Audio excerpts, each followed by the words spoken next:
What's up, everybody? Welcome to Gojo with Mike Golick Jr. That is me. With me, as always, super producer extraordinaire Brandon Newman. Brandon, how you feeling? I feel good. I'm worried that you're pushing through not feeling great, but you look good. I don't feel great. I feel like, remember that Ed Reed halftime speech? I'm hurt. Don't ask me if I'm okay. Like, man. No one should be allowed to go to Las Vegas and New Orleans in the same weekend. Or back to back. Yeah, right. Like, this 2 nights connected to one another by the tissue of being the weekend. It should be illegal, and instead I decided a Taylor Swift concert on Saturday night in Vegas or Friday night in Vegas should be followed up by a bachelor party night on Saturday in New Orleans because I'm a smart person. Okay, Mike, as someone who fell asleep watching the games this weekend and woke up completely lost, but just on my couch, how was sleeping this weekend for you?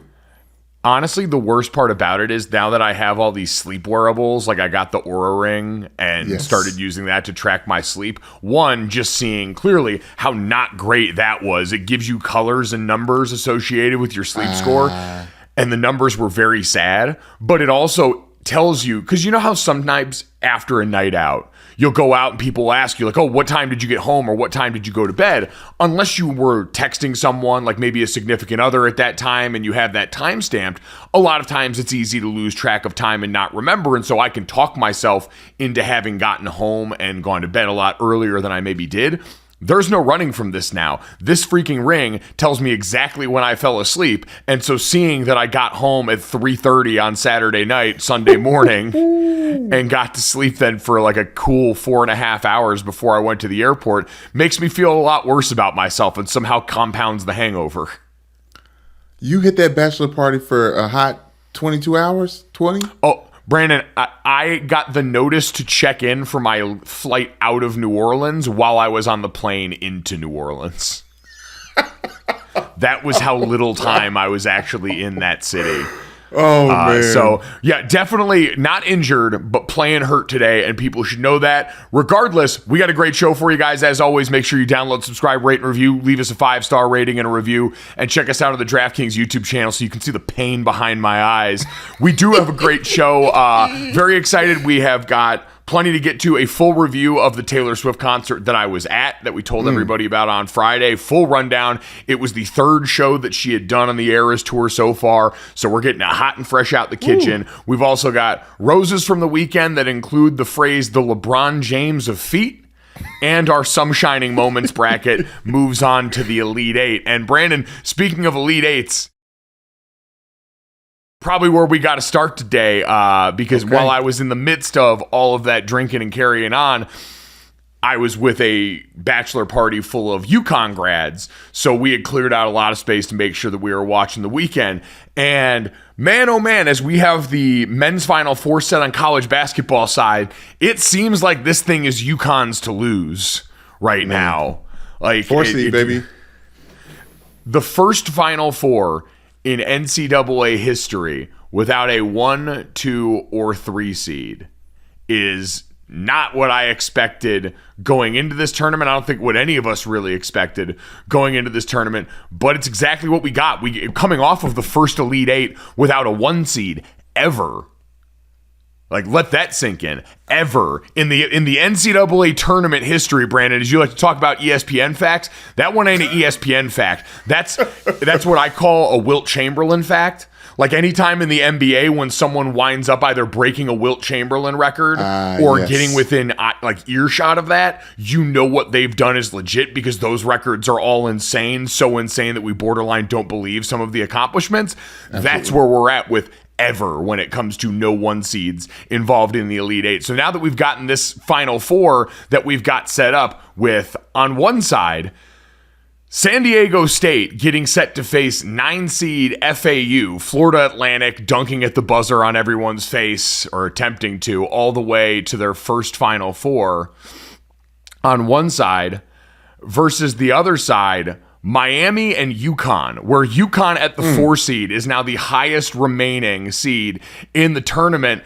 Brandon, we're going to get a whole bunch of people strapping on their rubber gloves, warming up the thermometer, and trying to take the temperature of, is this good for college basketball on the men's side or not? When you've got a Final Four that looks that randomized. This looks like on TikTok when they do the, figure out like your all-time starting five, and it has the little thing changing on your forehead that you swipe through. That's how random this Final Four seems on paper. I know, Mike. As someone who was championing Cinderella stories and the narratives and all the things that are going on, now that I'm sitting here looking at a Final Four with a bunch of teams that I am not sure I care about that much, I'm reaping what I sowed. So it's interesting because this is what I've talked about in the past, where all of the randomness of March Madness gives way to a jumbled setup, like word soup of a Final Four or an Elite Eight. This is to the umpteenth degree, right? This is, I think, the first time I saw it.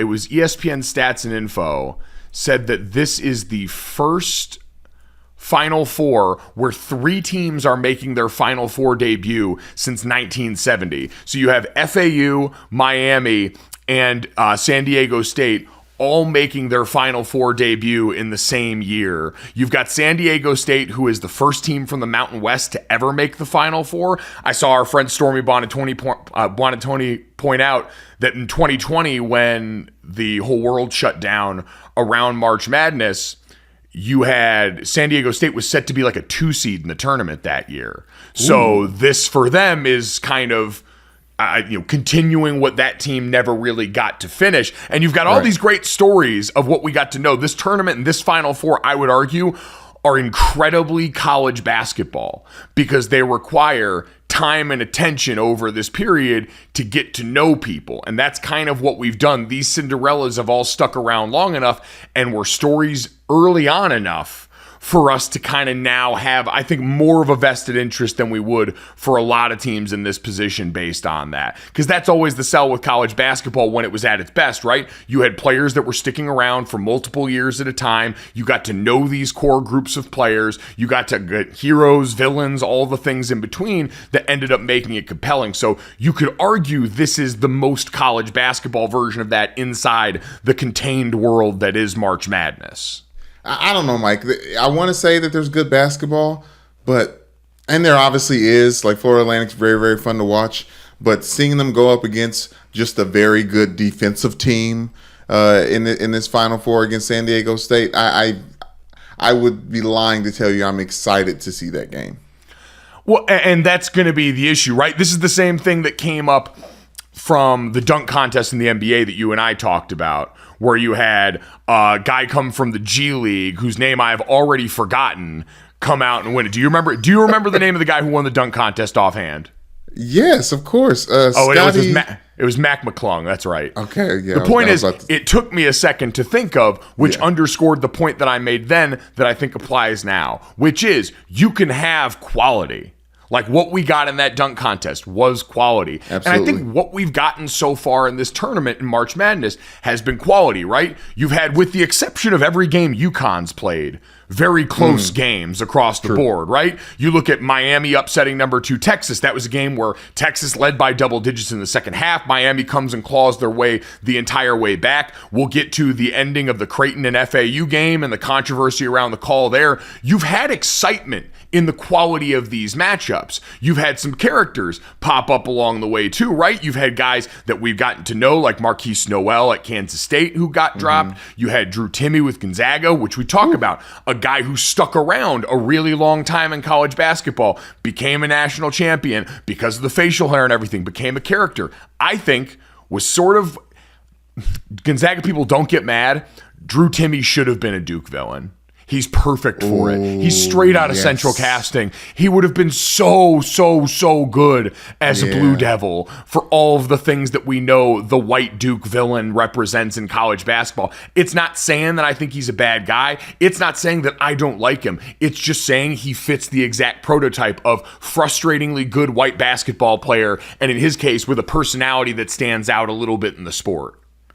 Yeah, but I mean, for them to get embarrassed on the way out, it was anticlimactic because that UCLA Gonzaga game was a barn burner. Like, that's why I feel like there was a lot of huge games that led us to this point that kind of fell off. Like obviously the UConn game was just like boring because of the dominance there. But like there was just so many good games where like that UCLA Gonzaga game, I was on pins and needles. No, 100%. And I guess that's my overall point, right? Is we've had quality like that in all these spots. But when it comes to capturing a large number of casual eyeballs, which is what you're looking for these moments, like we had with the dunk contest, you didn't have stars to pull you in.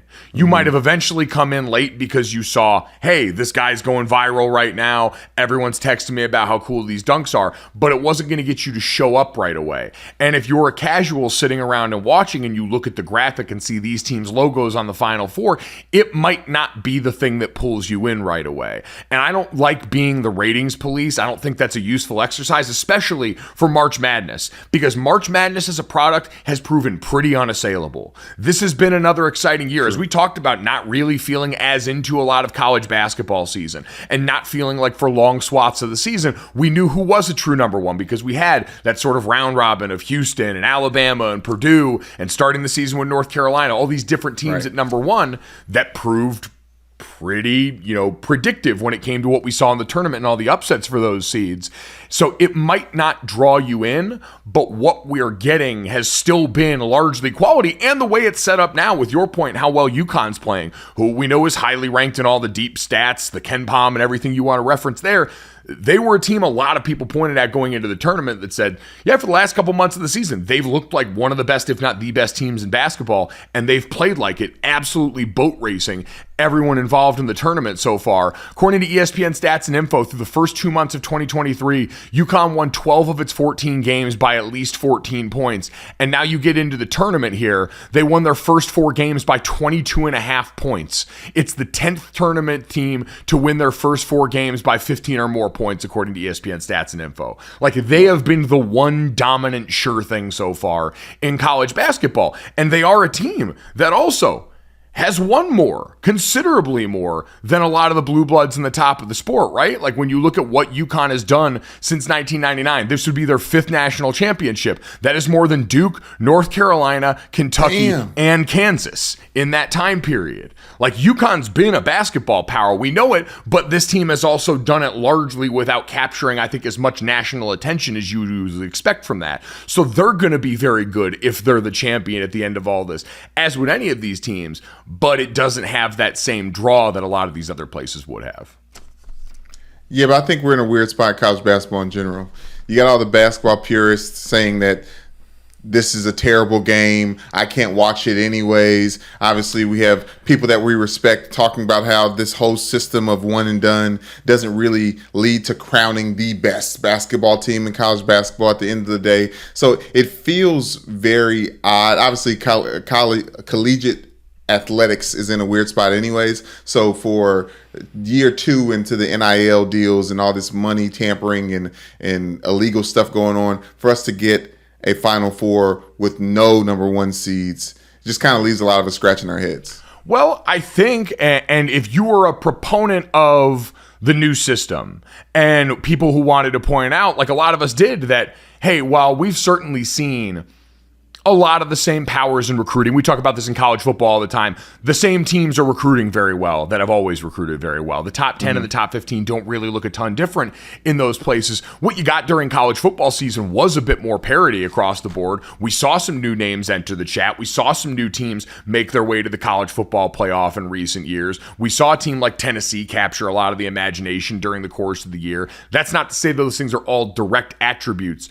of this process. Much the same way we can point at a team like Miami, who in college basketball is sort of going to be looked at as the poster for this new era, right? Where you had this offseason last year where that team was looked at as one, with everything surrounding Nigel Pack, who transferred over from Kansas State, and what went on with Isaiah Wong, that, will they, won't they, about was Wong going to leave because Pack got a bigger deal in NIL reportedly than he did, that 2-year, $800,000 deal that was a dominant summer headline that gave way to a team that won the ACC in the regular season and now is going to their first Final Four as a program under Larinaga. You can look at it and say, well, Parity is generally one of the things fans talk about as being a good thing in sports. So would this not be parity? The only reason I would push back on that is because it's the NCAA tournament. And you referenced Nicole Arbach, writer over at The Athletic, who tweeted out, this tournament is not designed to give you a true champion or the best possible champion. The random one and done nature of it does not lend itself to that. It lends itself to fun and chaos, which we've been given. And sometimes the results on the other side of that are going to look a little bit weird once you get down to the last handful of teams.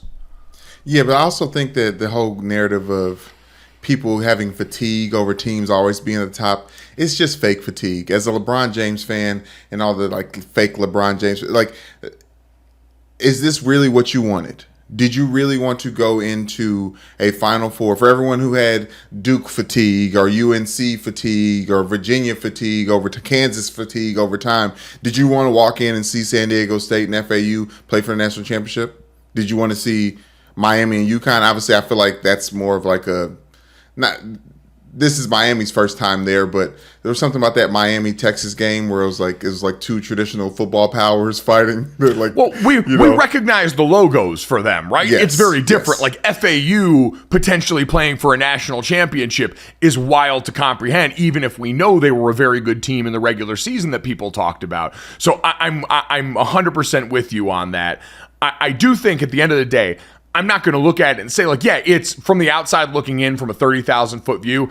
It's not the Final Four that you'd like to sell to the outside world if you're college basketball going to market your sport. But that being said, they're the only 2 games left in town on the men's side. We know March Madness as a product has done a good job, and I think always does, of sort of being a self-contained version of the season. You get the updates on the backgrounds on these stories for teams, especially ones that flash and pull upsets early on in the tournament. We get to this point now where we've got something that we can kind of like or something that we kind of know about all of these teams, and so it's a little easier for me to get invested for games that I'm absolutely already going to watch. So I don't really care what the ratings are going to look like. The games have been entertaining so far. It is March Madness. It is the one championship level sport between men's and women's that are going on at this time. And so I'm going to be there. But I do agree with this idea that Nicole brought up that, yeah, of course, you've got to wave goodbye, much like we talk about this in college football. College football playoff expansion isn't about producing a better or more deserving champion.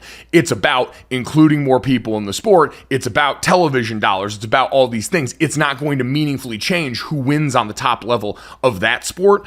Much the same with the NCAA tournament in basketball. You got to wave goodbye to the notion that we are here to find the best way to crown a champion. This is pure, the height of sports entertainment. We're here to find the most entertaining way to do this humanly possible. And if we get a team like UConn that has had a claim to being one of the best, that makes a run and was underseeded and goes ahead and wins this, that's the cherry on top, but that's not the way this thing is designed. You also referenced in there, and I wanted to go back to it, the De'Aaron Fox quote about how he can't watch college basketball. He was asked after a game if he had been watching March Madness, and he said in part, I kind of flipped through it, he said, I can't watch a full college game. It's hard. The shot making is not obviously the pro level. The refs are bad. A lot of the coaching is really bad. He got a lot of people really pissed off because he doesn't like their thing. This is peak 2023 content conversations where if you haven't seen someone's favorite show, they gasp and they're horrified and no reason can do, even though there's way too much content out there. De'Aaron Fox just has a problem of content like everybody else, and in his mind, what he watches basketball for is not being fed by college hoops. And he's the things he identified about not liking about the sport, yeah, he's right about. Now, saying this at a time where NBA officiating has maybe never been at a worse level is interesting, but this is collegiate athletics. If you strip away the fun of the tournament format, the histories and traditions and rivalries, the random chaos, what you do have is just worse basketball. The same way in college football, you just have worse football, but you've got it wrapped in all the other stuff. We found that out during the pandemic. When you take the rest of it away, you watch it and you just go, oh, most of these people aren't going to play professionally. They're not very good. They look like me and you out there. But isn't that one of the best parts about watching college basketball? It's not like the amateurism. It's the actual appearance of amateurism out there on the court, or the mix of elite and amateur. And that's why I have an issue with what De'Aaron Fox is saying as a whole. he's never really been a fan of college basketball to begin with. There was a reason why he was one and done in Kentucky. There's a reason why he chose to go to Kentucky over all the places that he was able to go to coming out of college as a highly recruited individual. So for him to have a chance, how many ever years removed from the thing, feels like he's been in the NBA forever now at this point. But for him to get a chance to shit on something that he's always shit on, like, of course. Well, that's what I mean. He's at least consistent. And again, none of the reasons he gave are wrong. Like, basketball is a largely overcoached sport. It is one where the shot making is usually pretty poor. We just talked about it. One team moved on in San Diego State, I believe, winning a game with 56 points. Like, that's not cute for anyone to watch. That's a rock fight. So he's right in all that, but people aren't wrong for liking college basketball. There's a million other reasons why you can like that thing. Obviously, colleges come with the affiliation and the love for the school that you may have gone to or the conference that you root for too. There's a million other things, but his points I don't think are inherently wrong. I do like that people are upset about it, especially now during March Madness. Well, he poked the beehive during honey season. Yeah. Ooh, I like that. I don't even know if that makes sense anatomically and with bee stuff, but it sounded right. Honey, see, I was just asking Michelle the other day, I was like, would you say honey is from nature, although it's made from insects that are just in nature? Yeah. You say that? Insects are part of nature. But like trees produce sap just from being trees. Like bees have to work like bees to make honey. You know what I'm saying? They're part of nature. Okay. Although then technically, I guess we're not nature, so anything we make isn't nature. It's usually hurting nature. Like, I think nature exists around us. We've gotten a long way off the tracks. I don't know.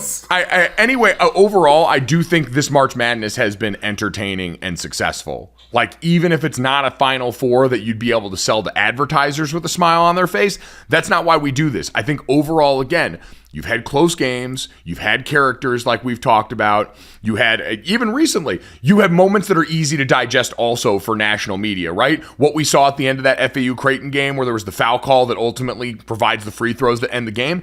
That's the conversation that we had in the Super Bowl with the holding that set up Kansas City on that ultimate drive. It's the same idea that we all get to debate from 30,000 feet where we look at that and say, yeah, it's the right call. It just sucks to have a penalty end a game. And in that moment, it ended the game and it made it everyone kind of go, oh, and let the air out of the balloon. It's the same thing. I feel like the air was let out the balloon because it was Creighton versus FAU in the first place. Like that's where I'm thinking. Like I think people cared. I think that the level of give a F was not there the same way, obviously, for the Super Bowl. But I'm saying like the roots of who's fighting for what. Like, well, Brandon, if you had been watching that game, you were invested. It was back and forth. True. It was very close. It was a tie game with 6 seconds left. Creighton looked great. And for it to be that good all that way and then to end on a penalty sucks. Again, right call. I understand the official. Now, you can argue that it had been a physical game where that had not been called in many ways earlier in that game, and for it to show up in that moment. But by the letter of the law, it's the right call. So again, I wind up with the same take I had in the Super Bowl, which is I understand you calling it, even if I hate that ending being the thing that ends the game. And that right there, providing moments like that can get people hot and bothered from far away. All stuff that's good, all stuff that makes sports at the generalist level something that we can enjoy. And I feel like March Madness has had a bunch of those things pop up throughout the tournament on the men's and women's side. I mean, the best thing that this that this March Madness has given me was a picture of what Adam Morrison looks like right now. Like the fact that what we knew of Adam Morrison now looks like a version of Ryan Reynolds is something. Well, and we got a couple more of those guys, right? We want to walk out here. It's story time. We got to know Malik Noel. We got to see the end of Drew Timmy's career. We got to have and experience all those things with guys that'll eventually be the names that we burp out on a Le Batard show segment when we're just sitting around naming 2020's college basketball players that didn't end up going on to glowing or illustrious NBA careers. You need that. That's part of the meat and potatoes of what college sports are, because you're right. It's just as much, hey, we want to see, oh, clearly that guy's an NBA player on loan to college. Look at at how much better he is than those players based on comparison, but we also want to see the characters that end up taking over a tournament the way Malik Noel did, that we become invested in, who aren't the same height weight monsters, who were doubted, who were all the things that we love about sports. Like, his story is quintessentially sports movie stuff, and we love that stuff that's coated in sugar when it comes to college athletics especially, and it gave us a bunch of that. So I think it's been a really entertaining tournament, even if it's a little bit of a wonky Final Four on the back end of it right now. We'll continue to get to more of that as we go along here. Brandon, we had a lot more going on than just college basketball this weekend. It's Monday on the show. We give out roses to the best performers of the weekend. Each of us gets 2, Bachelor and Bachelorette style. And Brandon, I'll start us off from this weekend and give out my first rose to Deion Sanders' cowboy hat. Come on, not the hat. Yeah, Deion Sanders, the head coach of the Colorado Buffaloes, went on about a 2-minute rant about single-digit numbers. Now, part of this is appreciating fashion. Part of this is appreciating that Deion Sanders understands and appreciates how important single-digit numbers are to the swag of high-level athletes. I've had this argument with a lot of people. Certain numbers are just faster numbers than others. Like, I don't know how else to say it other than there are certain players that when you see them dressed down in numbers in the 20s who are supposed to be fast guys, especially awkward, cumbersome numbers like 21, it all of a sudden makes me kind of downgrade their overall Madden score. It makes me wonder if there's something I'm missing. And so Deion Sanders appreciating that single-digit numbers should be worn by the best of the best, should be an attribute that you look for as part of a true baller. Totally understand that. He talked about it in more glowing old head terms where he's like, anyone in their 40s, we weren't given anything. We had to work for everything we had. He leaned in on all the stuff that makes old heads really smile to feel like they walked uphill 2 miles in snow both ways to school type shit. But he's not the only one. Plenty of programs do the single digit numbers meaning something. I think I think it was UTSA, they called it the triangle of toughness, where it was the numbers that were involved in the area code down in San Antonio that were the earned numbers on that team. Temple for years did that with the single-digit numbers, where it was their toughest players went from 0 to 9, and that was voted on by the rest of the team. The only thing I took umbrage with Deion was him singling out defensive tackles wearing 0 and talking about how that takes a number away from the faster guys on the team. And as someone who has campaigned for a long time since 0 became eligible, for big guys to wear more single digits, for 320 plus pound defensive tackles to be the ones wearing 0, Deion Sanders is flat wrong about that. He's a skinny guy hating on big people being great, and that part of it I will not accept and I will not support. He's got something there though, Mike, because there's something about the double numbers for the bigger jersey that makes you look a little thinner. It's like the same thing you were talking about with the fast numbers, the slow numbers. Like, I'll bring it down to this way. Big guys wearing horizontal stripes versus vertical stripes. Vertical stripes are always going to make you look a little thinner, and so will double numbers. To the point where I like a little double 0 for a big guy. I think there's not enough double 0s out there in the college football game. Well, I don't think you can legally wear double 0 at this point in college football. And even if you could, I would not advise it. It's your point about horizontal stripes, more numbers is the horizontal part of it. Like I maintain, I was asked the other day to rank the fastest numbers out there, and I think 5 is the fastest number on the field. I think 1, 2, 3, those are all fast numbers. But my sneaky entry into the party is always 9, because I think 9's a great number for big people moving fast. Like you think about our former teammate Kyle Rudolph wearing 9 at tight end at Notre Dame. Slimming makes you look fast. On the D-line, our teammate Ethan Johnson wore 9. All of a sudden, again, you look pretty agile, mobile, hostile. So I think it's a great number, and it signifies a round single-digit number can do a lot for a big guy going out there and making plays. And so I just think Deion's flat wrong about that, even if his hat and his appreciation of single-digit swag is on point. What he said, though, is right, though. If you're wearing a single-digit number as a big guy, you got to be him. And shouts out to the late, great Louis Nix, who was rocking a single digit, and he was, in fact, Himothy. He was. I think Lewis is a big part of the spirit and the reason why I think of 0 needing to be worn by a big guy. So obviously rest in power to our boy, making that one great. Brandon, that is my first rose. Who do you got for rose? Oh, well, Mike, LeBron James played basketball this weekend. No. So I got to give my rose to LeBron James. He came back, 19 points, 8 rebounds, 3 assists, came off the bench and did the powder move still, Mike, which I thought was quite the power move for him to do the powder coming off the bench in a loss against the Chicago Bulls, who they traded Patrick Beverley to, who did a little one of his Patrick Beverley shots over LeBron and mimicked him and did a little too small thing. But anyways, also, I feel like LeBron James is in the news as well. The Cavs, on the backs of Donovan Mitchell, clinched a playoff berth for the first time without LeBron James since 1996-1997 season. So I feel like that is, well, for one, congratulations to Cleveland, finally. Sure. But LeBron James has moved on, Mike. And then lastly, one of the reasons why I want to give LeBron James a rose tonight. After the game, he told reporters that 2 doctors told him that he should get surgery that would end his play for the rest of the season. He would be out in surgery. But then he went and saw, as he said, the LeBron James of Feet. Okay, and the LeBron James of Feet told him that he should not get surgery, and that's why he's there playing, ready to help the Lakers make the playoffs this season. So shouts out to LeBron James of Feet.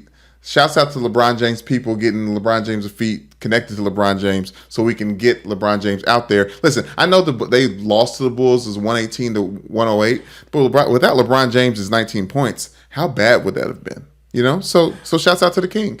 This is a lot like LeBron passing Kareem in the game where they got dropped by Oklahoma City. Like these moments where we're like, oh, LeBron's finally coming back, and it's bad still, are definitely there. That. Yeah, but you are right. He gets a pass for giving us the phrase, the LeBron James of Feet, and playing coy about it. I know Dave McMenamin tried to ask him what country the LeBron James of Feet hails from, and LeBron basically sidestepped all of that, refusing to name names on the doctor. But it did prompt the idea, Brandon, like, what are you the LeBron James of? I have always maintained that I am the LeBron James of sweating heavily on airplanes. I'm phenomenal at it.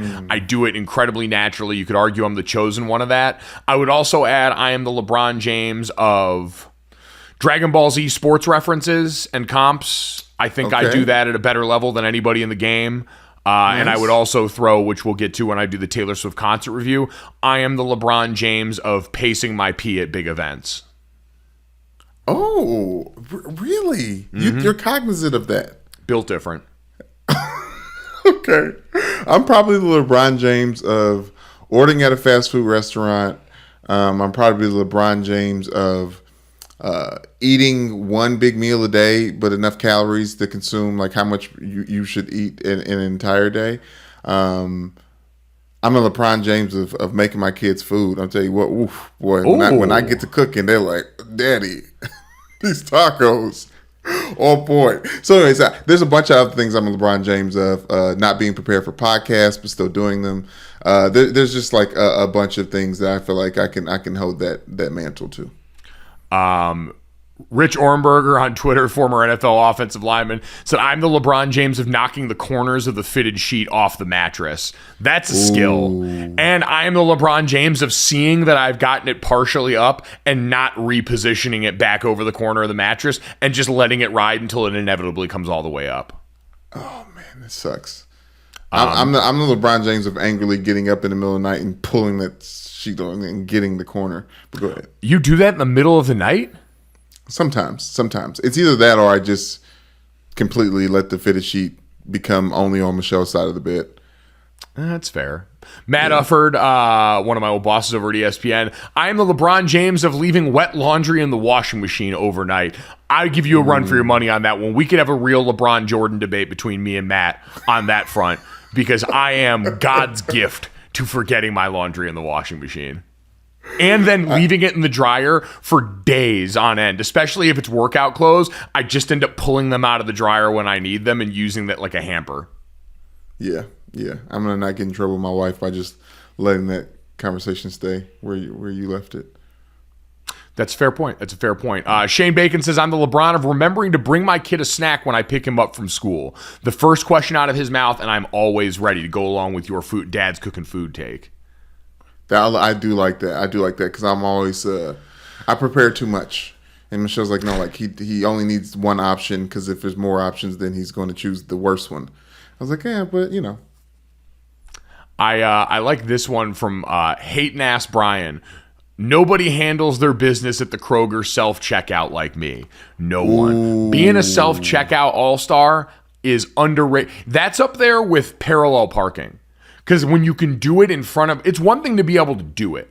But if you're there in the store and there's no line, it's not really a big deal. Same way if you parallel park down a street where there's nobody watching, congratulations, but it doesn't really give a damn. When there's a line of busy people behind you at the rush at the grocery store, or you're parallel parking out in front of a crowded restaurant and there are people sitting outside watching that, when you thrive in that situation, that's the clutch gene. Okay, I like that.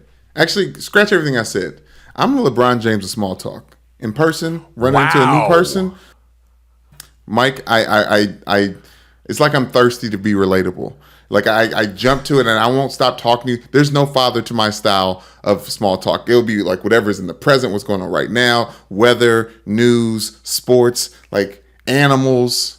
Like I am the LeBron James of small talk in person.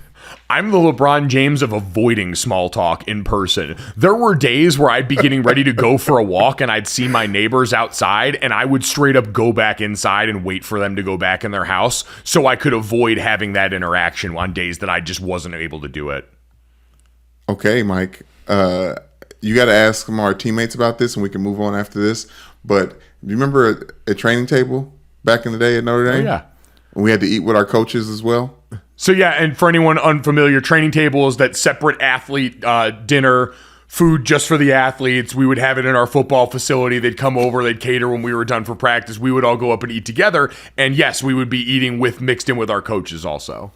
So every now and then you would make a plate and then put it down at the table you're sitting at, and then you'll go back and get drinks because you have to get a different hands for your drinks or whatever it was. Because I think drinks at the table. For some reason, I had my plate down and I went to get more food and I was coming back. LeBron James eating. Mike, I'm not going to mention the coach's name the same way LeBron James won't mention who the LeBron James of Feet is, but I saw a coach at my table eating who I was not ready to talk to. So, and everyone at the table looked at me and saw me like see the person and see the, they were like wondering what's going on. I went back, made a completely new plate and sat down somewhere completely different. I was not about to do small talk with this coach and the people at the table. Why did you have to make a completely different plate for that?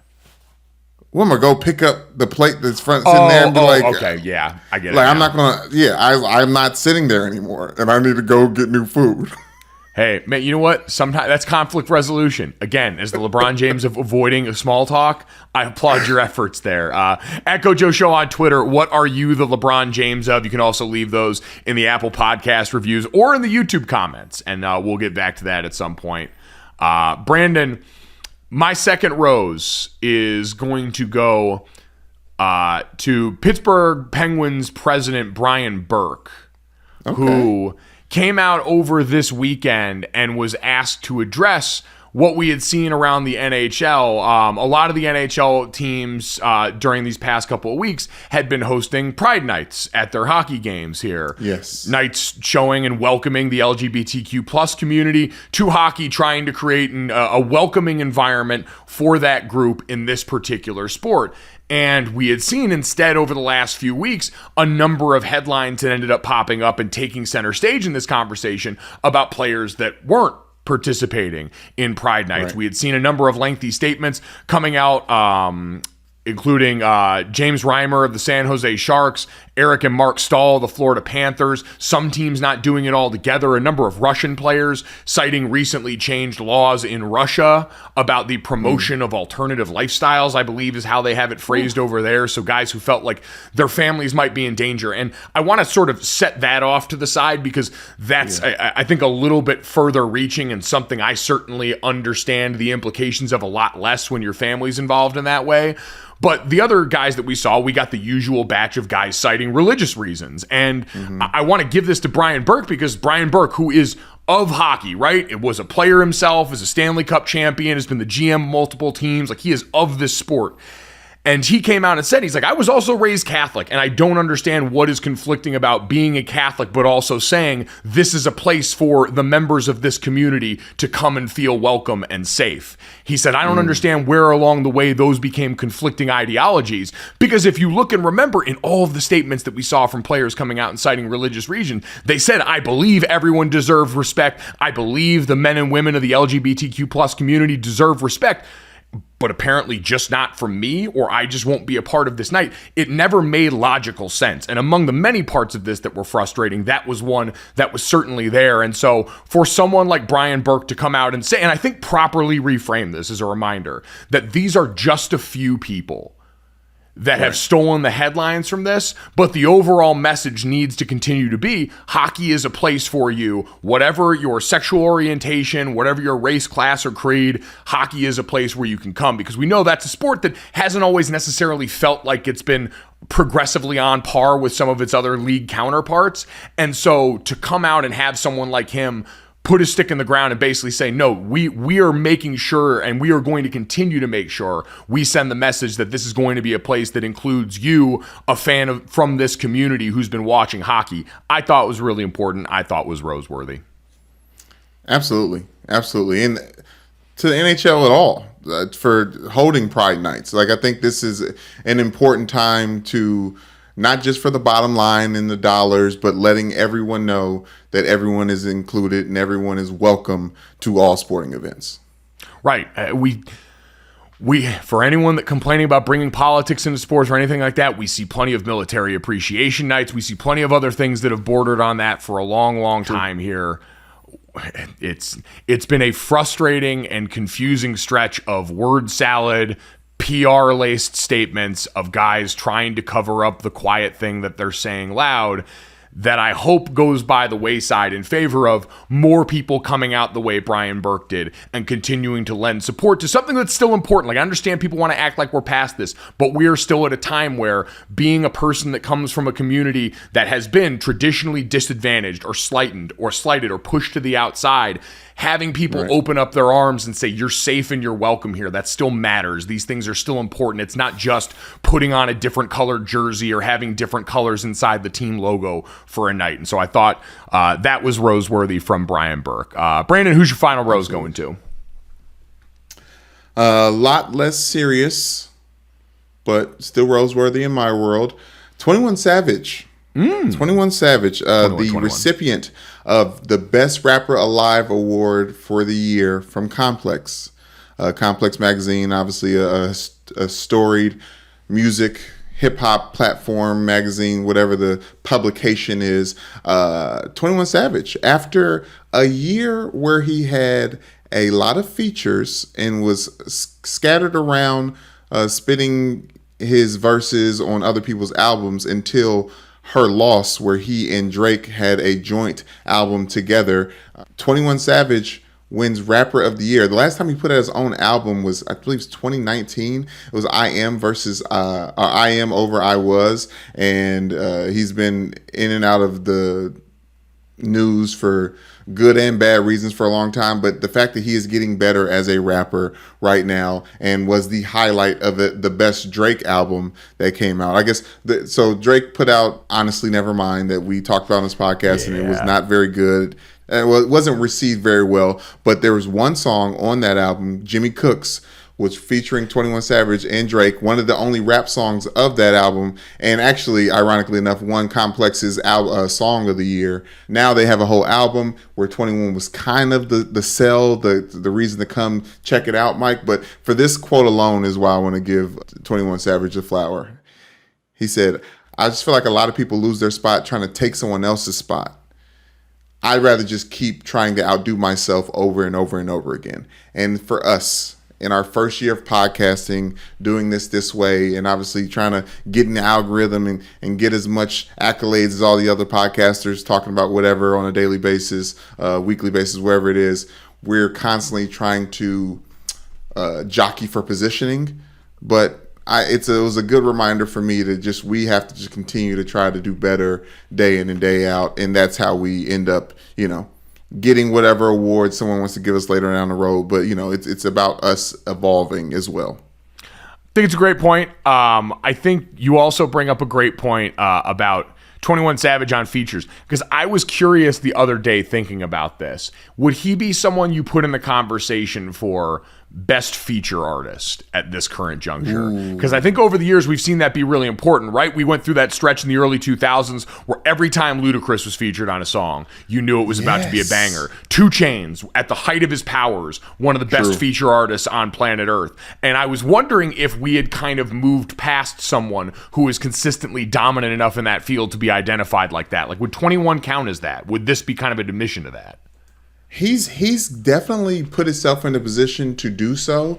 Also, I do feel like being with Drake helps, just because he's someone who everyone's like not really wowed by, but everyone will always come check in. He's like a 1 seed in everyone's bracket, so everyone's going to just check in on it. And then when you come and see 21 or hear 21, and the most things that you're talking about after that, after you hear a song with Drake featured, is 21 Savage. That goes a long way for the 21 Savage. So I'd also be remiss, I realize, if I didn't mention the ultimate feature god, Andre 3000, who anytime he shows up on a track, you know is going to produce a Hall of Fame worthy verse.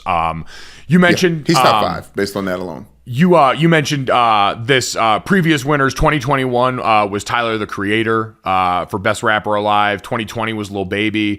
2019, and another guy who for a while obviously became wild problematic, has done a bunch of dumbass shit, but DaBaby in 2019 was as consistent a force on features, even if he was basically just talking about getting ahead in every single one of them. Pusha T in 2018, so some of the recent winners of that. 10 years before that, Mike, 2008, Lil Wayne. Like, I feel like 2008, Lil Wayne winning this award it gives validity to 21 Savage winning it in 2022. I was gonna say 2008, Lil Wayne was the Carter 3. Like, that's where we were. So that's the kind of weight this thing carries. So those are roses of the week. Well deserved and well earned there. Brandon, I would have obviously spent my whole time in roses waxing poetic, but since you led me there with a great artist, and as I'm running on fumes here, brother, like, there should be a whole separate rose category for what I saw at the Taylor Swift Eras Tour, man. Okay. You were there with your family, and I don't want you to set it up perfectly, but like, how do you ingest something like the fact that this is your first Taylor Swift concert at all? Yes. So what I will say about digesting this concert, it was the third concert on Taylor Swift's Eras Tour. Her first weekend was in Glendale, Arizona. The second weekend was in Las Vegas. And we got her the first night on Friday. I was there with my mom, my brother, my sister-in-law, and my sister. And what I can tell you, start to finish, about this experience, the number one takeaway, this fan base is some of the nicest, most supportive people I have ever been around in a group, Brandon. It was, Brandon, first timer. A lot of people spend the entire year getting specific outfits ready for this concert, wearing things that are either references to past albums, references to the many inside jokes that her fan base has. Everyone's decked out. I've never seen more sequins in my entire life. And walking through the the Delano, the hotel that was connected to where you could walk over to Allegiant, it was degenerate sports gamblers on one side, and then a bunch of girls anywhere between 14 and 75 wearing more sequins than I had ever seen. And it is the most welcoming group of people I've ever been around. Everyone is just hyping each other up. Everyone is just yes queening each other. I was in the elevator, Brandon, and I saw 3 girls get in that all had matching outfits. I said, oh man, like, I feel underdressed. You guys crushed this. And one of them looked over at me, went onto her wrist, took off one of the friendship bracelets that she had made for this concert and gave it to me. And later, when I saw that same group of women inside the concert, they gave one to my brother, who is not a big-time Taylor Swift fan going in, but when he picked me up from the airport today, was listening to Willow because he was so touched by the spirit, still wearing his friendship bracelet, since in one of Taylor's songs on You're on Your Own, Kid, from the latest album, one of the lines is, so make the friendship bracelets, take this moment and take it. Like, they went the extra mile with that. So I had the literal olive branch expended to me by this fan base to set the tone for my night. Incredible. Okay, wait 1 second. Because this is what people usually say about Notre Dame fans. Yes. They come on campus, they experience the tailgates. They're like, I was so surprised. I'm ready to say F you. And they're like, hey, come get a brat, come get a beer, come get a cigar. And you're telling me that it's the same level of niceties and what it was, chivalry in a Taylor Swift concert it is a Notre Dame football game. It was remarkable. Just every step of the way, everyone was going out of their way in a situation where it is big crowds, lots of people, tons of lines, tons of slow moving, an easy space for people to get frustrated. Everyone was just overcome by the spirit. Also, second shout out here, Allegiant Stadium. You are going to struggle to find a place that makes getting into and out of a game environment easier than that. Being able to walk across a bridge from the Strip instead of sitting in traffic after that game was a godsend. If you are going there to see a game and you're staying at a hotel over near the Strip, you can walk to Allegiant, and it makes it infinitely easier to get into and out of the concert. And so the whole experience and the things around it were great. The concert itself, brother, the way I've described it to people is that was as much a concert as it was a Broadway show. You could legitimately run that on Broadway, sell tickets to it, and it would do numbers because it is telling a story there is no hair out of place the entire show. Everything's got a purpose. There's always something visually stunning for you. There's always something that adds to the storytelling of a lot of these songs. The dancers absolutely make this thing sing. The overall attention to detail on this show that again is 40 plus songs a night, 3+ hours a night, 53 shows over the course of the year. That workload is insane, Brandon. We talked about how JJ Watt was loving this thing up, really idolizing the competitor in Taylor Swift, saying she's not taking breaks out there. She's going through this and doesn't miss a beat, Brandon. Everything in this had to be so carefully rehearsed. She's diving into a hole under the stage. She's constantly being lowered and submerged. There's a million outfit changes. There's a million set changes. And all of it was done flawlessly to create what was a visual spectacle more than a concert. What was it like seeing her in person for the first time since at practice? It was so weird, Brandon, and we always do this with like sports versus musician brain. Yeah. Every step of the way walking in there, my family and I kept looking at each other and go, all these people are here to see one person. Like, that's what you get in music that you don't get in sports. Like, people came to see us, people came to see the team, but you were one of 22 people on the field, one of 11 that the home team was rooting for, and you and I weren't big-time players that played glamour positions, so you didn't get that same level of adoration. And maybe some of our more famous teammates, right? You know, what Manti went through at the height of his... You can touch some of that feeling, but to see what she meant to that many people and for her to go out and deliver and it matter enough to her, like, we always talk about that. The output shows, like when you go to the thing like the combine, you're showing that it mattered enough for you to show up and do things the right way there and to be prepared for that moment. The rest of this, I mean, obviously she's paid a shit ton of money for it, so that part matters too. But like there's an attention to detail that's just second to none in this process that's insane.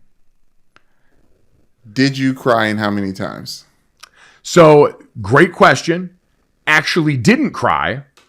Was over. So I saw on TikTok at the show I was at, there was a state. I did get chills a couple of times, and one of them was after, where she sang "Love Story," and in that song, at the end of it, it's supposed to be kind of like a Romeo and Juliet thing, and at the end, the big line is he dropped. In my head.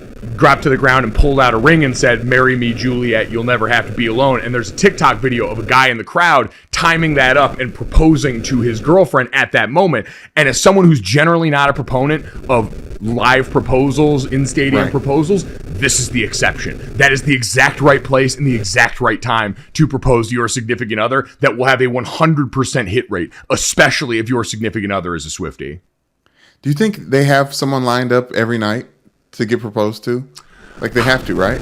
I would hope that someone with how big of an event this is would have that planned out every night.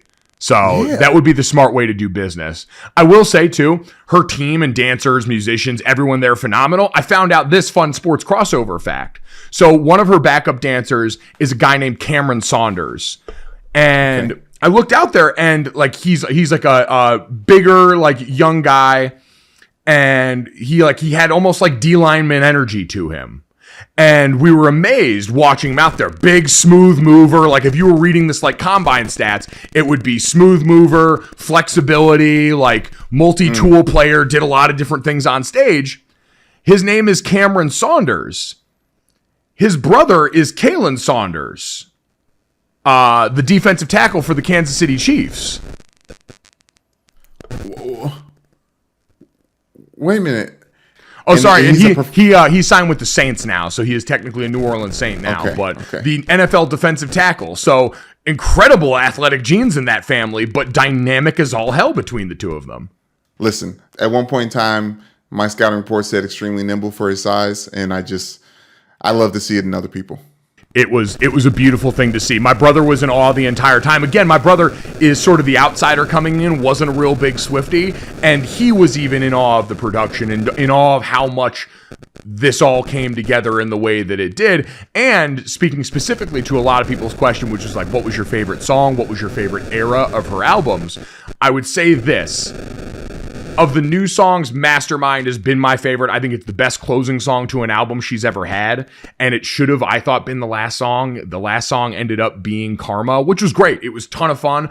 I thought ending with Mastermind would have been the right decision. Thought it would have been a little bit cooler, but that's fine. That one, and then she played our song. She plays 2 surprise songs every night. 2 usually like acoustic, a little more dressed down. And the second night she had Marcus Mumford from Mumford & Sons come up and sing Cowboy Like Me, which was really cool. Brought out a guest for that. But my night, she played our song from her debut album, which a lot of people had talked about, hadn't been played the first weekend of the tour, wasn't played the second night. It wasn't given a lot of love. And so a reminder that she is listening. She's got she's got plenty of love and respect for debut, and getting to hear one of the first Taylor Swift songs that really made its way into people's hearts. Dressed down acoustic in that concert was really awesome. But the best era, Reputation, had big energy. It was a ton of bricks. It was dark. It was sexy. It was brooding. It was awesome. So those would be my my superlatives from the concert there from the musical standpoint. But overall, it was an incredible experience for anyone that's getting a chance to go. You're gonna love it. As someone, I don't have another Taylor Swift tour to compare it to, but even people that have been to other ones seem to think this is a cut above. But you're gonna love it. How did your dad do with Jackson? He did great, actually. My dad's got an overwhelming amount of patience, and so as Jackson's making the transition to solid foods, we're making some ground up there. Pappy's done a phenomenal job. Him and my brother-in-law Ben, who was up there, going and at some point, him and my sister, I'm sure, are going to think about kids. And so he was getting reps early on. So Uncle Ben, the rice man, and my dad both did a stellar job over the weekend. The rice man. Okay, but I am glad to hear it, Mike. Are you running back to another Taylor Swift concert? I feel like I know the answer to that. Is the outfit going to be a little bit different the next time around? I think I'm going to try and get a more Taylor Swift specific shirt the next time around. Like, there's a couple that she wore in the concert that I think I could probably find somewhere. The lines for merch, that was the one thing I couldn't do. I'm a huge fan. I'm not going to wait in a 400-person line for merch. I'm not going to. I don't have that in me. I've ranted and raved on this show about my aversion for lines in almost any setting, and this just wasn't going to be it. My time was going to be better served getting to my seat, getting drinks in. Like I said, the LeBron James of holding my pee in an event. Shout out to Nora Princiotti, who came on this podcast and gave me the advice to control that. Got my drinking in early, hit a big bathroom break before the show, did not pee once, did not leave my seat once during the 3+ hours of that concert. Nice, Mike. Yeah, the way Nora broke it down, I was like, I hope Mike is taking notes, because she's giving you game. Oh, it was incredible advice, and I have passed that along. As the messages have poured in from friends of mine who are going to see her later on in the tour, I said, make sure you wear comfortable shoes because you're going to be standing a lot. Make sure you have a drink at your seat. Use it judiciously because your throat's going to get dry. You're not a trained vocal performer like her, who's been preparing diligently for months physically to get ready for this concert tour, which, their approach to it, JJ Watt was 100% right, has to be like almost marathon training.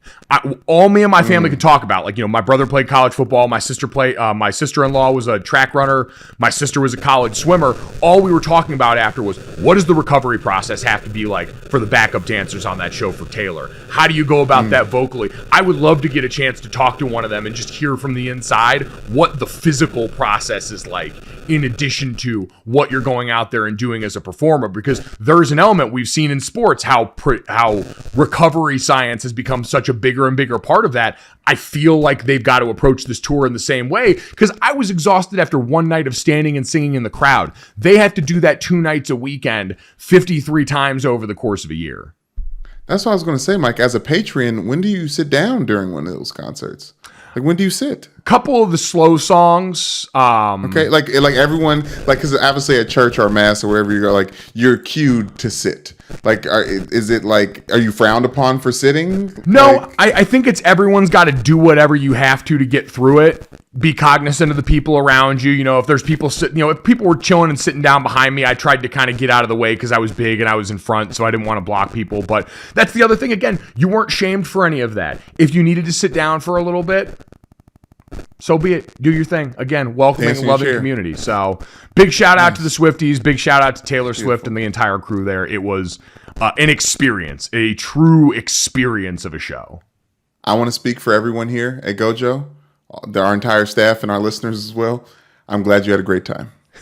Appreciate that, Brandon. But that's not the only singer that I have in my life. The other one I get to ask on a daily basis, an important question. Do you know what time it is, Brandon? I'll take you on, headstrong to take on anyone. I know that you were wrong in this, that, and the third.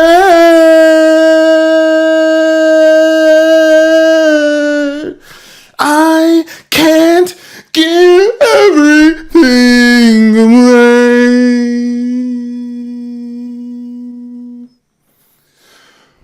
Oh, man. As someone who just spent a lot of their day listening to Linkin Park, hearing Trapped back in rotation, as I've gotten back into working out more and more, I've gone back to the well on a lot of the songs like alt-rock, nu metal, even some heavy metal from middle school that really hit back then. We were working in the golden era of hype songs, and Headstrong was absolutely one of them. Bro, 2002? I could probably say that and like Evanescence, but Evanescence, like that may be why I got a scholarship. Just like that amount of heat getting pumped into my system before I went out and tried to hit people. I say people are trying to like. I remember when we went through the Sha'Carri Richardson stuff, and people were trying to display the idea that marijuana was maybe a performance enhancer. No, but early 2000s rock absolutely was. You should have tested us for that. I mean, headstrong to take on anyone, like going into high school. Oh, come on now. Yeah, no. Come on now. So many R4s on kickoff broke bones busting the wedge with that song coursing through their veins. There's not a doubt in my mind. If you all of a sudden found yourself doing 100 on the highway while listening to this, make sure you pull over safely and then download, subscribe, rate, and review. Leave us a 5-star rating and thank Brandon for getting you hype as fuck for the rest of your day. Brandon, speaking of hype, let's get to this. The home stretch of our Some Shining Moments bracket challenge is in the works here.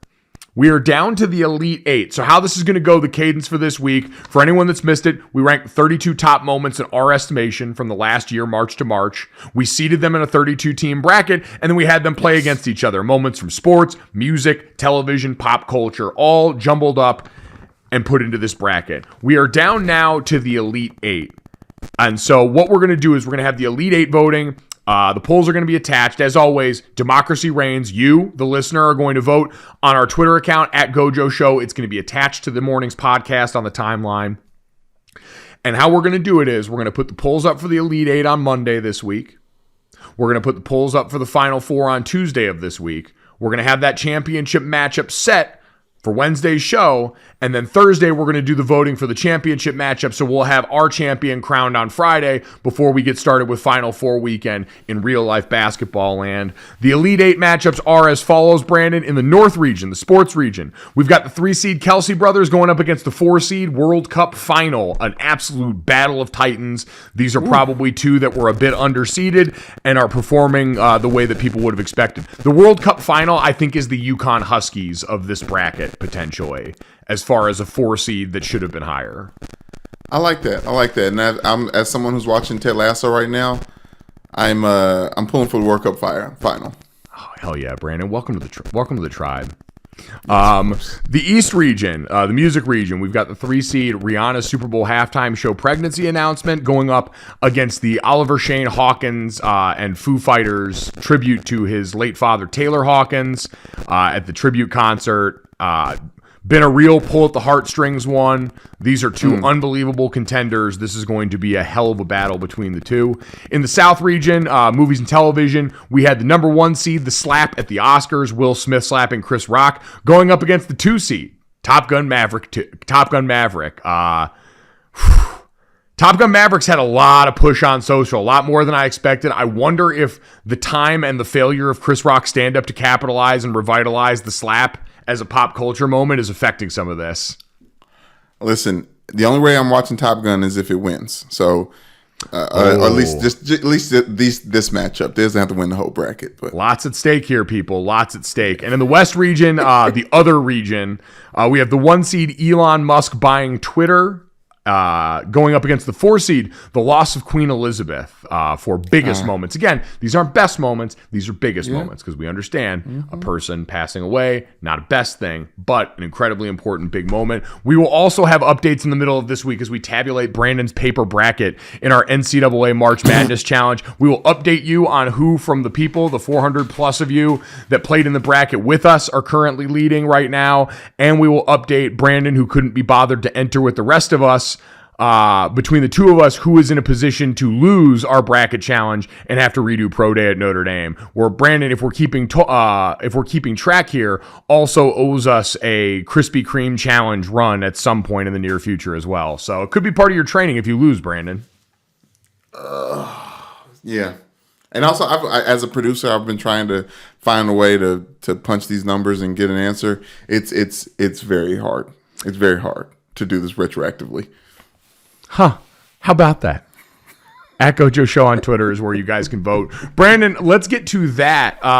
Some news out of the world of Major League Baseball, and we talked about the moments of sports that are covered in sugar that we always appreciate. We got one of those, the recorded camera footage of the New York Yankees, given their top prospect, Anthony Volpe, the news that he is going to be up in the show, up with the main team at shortstop with the New York Yankees, coming off of spring training. He's a 21-year-old who was the number 3 prospect in Major League Baseball, according to ESPN's Kylie McDaniel. He was a guy that came out of Del Barton School in Morristown, New Jersey, as the 30th pick in the 2019 draft, and has been dynamite ever since. You look at all the highlights of him coming out of spring training, smooth as hell, and they did a good job of bringing him in, kind of gassing him up and talking to him, basically acting like they were going to give him the bad news that he was going back to AAA, and instead they pulled the rug out at the last minute. Cool moment there. And shortstop for the Yankees is one of those positions that we always use as sort of a general when we talk about prestige positions. Shortstop for the Yankees, quarterback for, Notre Dame or something like that. That's a big deal. And so for a young player to franchise like that has its face in Aaron Judge, got him signed after the monster year from last year, having a young guy come up at that spot that for so long was manned by a guy like Derek Jeter, who Volpe will be the youngest Yankee shortstop since Derek Jeter debuted at 20 in 1995, and only the second homegrown shortstop since Derek Jeter's retirement in 2014, along with Gleyber Torres. So big news in Yankee land there. Very cool moment for the young man. Oh, I'm excited, Mike. To go back to Deion Sanders, he earned it. 275 minor league games, 50 home runs, 89 stolen bases. If you know anything about New Jersey, Del Barton is one hell of a school out in Morristown. So I'm excited for, not that the Yankees need more narratives, especially with Aaron Judge waiting and then signing and doing all that stuff. I'm excited for another cool storyline to follow with the Yankees this season. Well, Brandon, let's finish up with our last cool storyline. this one we'll make personal because while this weekend was tough on a couple of fronts, Notre Dame men's and women's lacrosse both took the L to Virginia. Yes. The Notre Dame men's team had been ranked number 1 in the country. Saw cool shots in that game playing Virginia in South Bend of the football team and Marcus Freeman coming over after spring practice and supporting the guys, helping them with a rally in the third quarter. That was awesome. It was awesome. Notre Dame ultimately lost. I made a bet with our friend Macon over at the Greenlight podcast with Chris Long. And so now I have to donate $100 to Virginia, the school, and will now be inundated with their solicitations for donations in my email inbox for the rest of my life. And I'm going to have to don some Virginia stuff on the podcast here coming up. So got to make good on that. But Brandon, the good news, and I'm a man of my word, and I'll do that. We'll have to get Macon on the podcast at some point here soon so he can gloat about his win. But the good news is Notre Dame fencing saved our weekend. They were the 2023 NCAA fencing national champions Sunday afternoon. It is the program's 13th national title, and they are the first team on campus to go back to back to back, the first three-peat on Notre Dame's campus ever. Brandon, you and I have known Notre Dame's been a fencing school for the longest time, but this just cements it. An absolute juggernaut of a program on campus and has been that way for a long time. Mike, as a university that constantly puts a glowing number 1 up on Grace Hall when one of our teams is number 1 in the nation, whenever we see it, and if you're not in the know, you're like, hey, what's going on, right? You can constantly probably bet that fencing won again. And I'm proud. I'm proud to be a part of a university that handles such a sport in such a way. Yep. I mean, constantly sending folks to the Olympics and constantly adding hardware to the container. So congratulations to Notre Dame fencing for setting the standard on that campus, as you always have. We appreciate you giving us something to smile about after a weekend where between Notre Dame lacrosse, Notre Dame women's basketball, unfortunately losing in the Sweet 16 to Maryland, the rest of it wasn't feeling so sweet. If you had a sweet weekend and enjoyed this podcast, make sure you download, subscribe, rate, review Gojo. Leave us a 5-star rating and a review, and check us out on the DraftKings YouTube channel under the Gojo with Mike Golick Jr. tab. Thanks so much. We'll talk to you tomorrow. Boom. Money in the bank.